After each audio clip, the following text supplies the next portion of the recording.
Tim Priester with Tim O'Malley from Irish Illustrated, joined by John Bryce from Football Scoop, and we just spent about 25 minutes with Marcus Freeman and then another 10 with Sam Hartman, who was brought in today. He wasn't ready to meet with the media after the game the other day, but we spoke with Sam Hartman. First, the news from Marcus Freeman. Obviously, the talk today is all about Ohio State.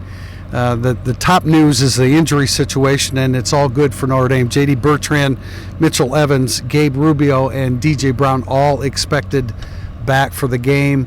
Mitch Evans is a little bit behind where J.D. Bertrand is in the concussion protocol, but he should be back. But Tim, Notre Dame, Ohio State, lots of questions about, not like last week with Central Michigan, lots of questions about Ohio State personnel. Yeah, and it's that's the highlight of this game, because it's one of the few games where Notre Dame fans and anybody tuning in to see this game knows Ohio State's personnel. This is big on big. It's what you're looking to what you look for when you go to these schools and what you look for in a national game. I think Gabriel Rubio possibly being back. He's going to practice for the first time Tuesday. I'm not sure if that really means he will be back. If he is and can give them 12 snaps is huge. I think they need his size in there, his playmaking ability. I like Donovan Hinish, but I like Donovan Hinish a lot more in 2024. J.D. Bertrand, I was expecting back. That would have been very bad news for the Irish, and I think Mitchell Evans is an underrated returning factor to this game, as is D.J. Brown. I know I've said this a couple times. Can you imagine saying that about D.J. Brown 4 months ago? He has just solidified himself back there. He makes quality plays, and you can see he directs the defense as well. Yeah, I may have jumped the gun on Rubio there, but we haven't jumped the gun on Marvin Harrison and Emeka Buka, who are two outstanding receivers. And, you know, the key for them is who's going to throw him the football. It's Kyle McCord in the starting role, but Devin Brown has played a little bit.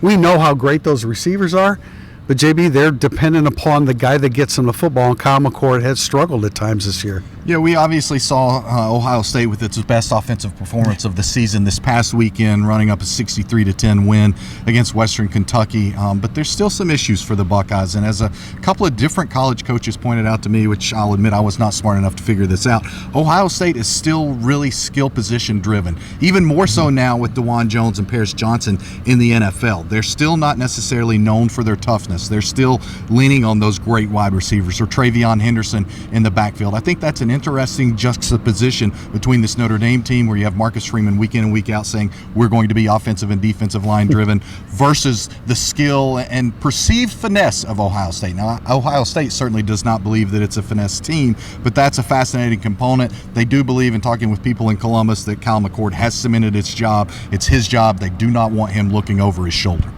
I dare say that I think Ohio State's still pretty good in the lines, especially the defensive line. But, you know, Marcus Freeman talked today about, sacks. Notre Dame only has 5 in 4 games. Actually, Ohio State only has 5 in 3 games for what that's worth. But Marcus Freeman said he's more concerned with, rather than sacks, he's more concerned with pass efficiency defense.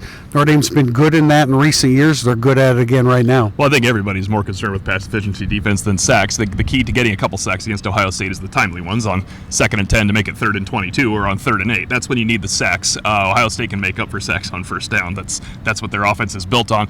Number 1 pass efficiency defense is an incredible stat for Notre Dame, if that is the same stat 2 weeks from now. It's a very good stat right now. They haven't faced a quarterback that should be able to test this secondary.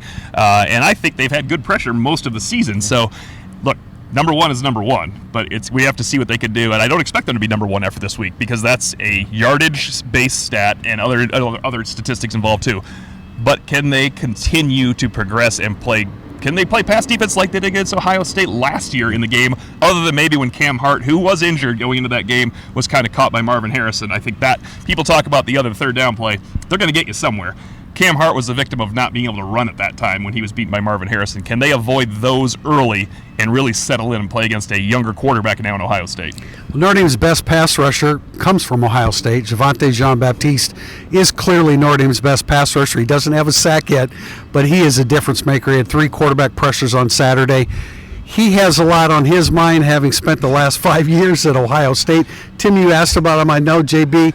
JJB is a pretty good football player and the key to Notre Dame's pass rush. Absolutely the key, probably the most physically gifted right now of anybody along that Notre Dame defensive line. Certainly the potential to be the most explosive. Here's where he's evolved. He's so much more disciplined on the edge now, guys. You can watch him, even in the replay of that Central Michigan game. He stays home on a misdirection play, strings the play wide, and forces it essentially for a no gain. Those are things he wasn't doing in spring, and coaches have talked about how much he's grown in that regard. He's trusting his instincts more. He's also more attuned to the game. He's become a better student of the game. And he's not just playing his best football for Notre Dame. He's playing the best football of his career right now. Yeah, no doubt about that. And also playing the best defensive line of his career is Jason Onye, who continues to get more reps. He was asked, Marcus Freeman was asked today about him, and he flat out admitted that it was the best game that Onye had played in a Notre Dame uniform, or I should say this year. And he'll get more snaps moving forward. I think he needs more reps. It was 13 this week. He made the most of them. He was all over the field. Yeah. I actually believe if they can do this, if Howard Cross, Onye, and Mills can be more of a three-man rotation, I have not taken anything from Donovan Hinish. I just think he's a little bit smaller than those guys at this point in his career. If Rubio's not back, I would love to see Onye get more snaps. And even if Rubio's back, Onye needs more snaps because he's not back 100%. Gabriel Rubio's restarting his season if he's back this week. It's great news for the future. It's great news if he can practice and help, but imagine, again, Jason Onye is one of the keys to the game. Say that 9 months ago as opposed to DJ Brown. No doubt about it. And we also spoke with Sam Hartman, and he was asked a variety of questions just at the end about his injury situation. He completely downplayed it. We did see him significantly limping on the football field, but he did come back and play. And so, I mean, clearly he's going to be fine by Saturday. Big game for him, biggest game that he's played in. Certainly he's participated in some Clemson games and played really well, but don't fall down the stairs. Be one thing not to do this week. That way he needs to stay. He needs to do everything he can to protect that left ankle or leg or whatever exactly it was. It's fun to watch Sam now getting even more and more comfortable. He spoke about the confidence that he has earned and developed in Marcus Freeman and the way that Marcus Freeman carries himself very consistently day after day. I think that's what we see out of Sam Hartman. He's the same person day after day. It's the first time we had him at the podium. It was exactly the same as talking to him in the IAC. He's very unassuming, but he also mentioned that he's learned to embrace the moments. That's why we've seen a few more celebrations of those big plays at times this year. I love that component of him. I think that he's relishing this opportunity. This is just part of the story. For the rest of the story on Notre Dame, Ohio State, turn to IrishIllustrated.com. I posted today's Tale of the Tape, and we, of course, will be dissecting Notre Dame versus Ohio State in Notre Dame Stadium this weekend.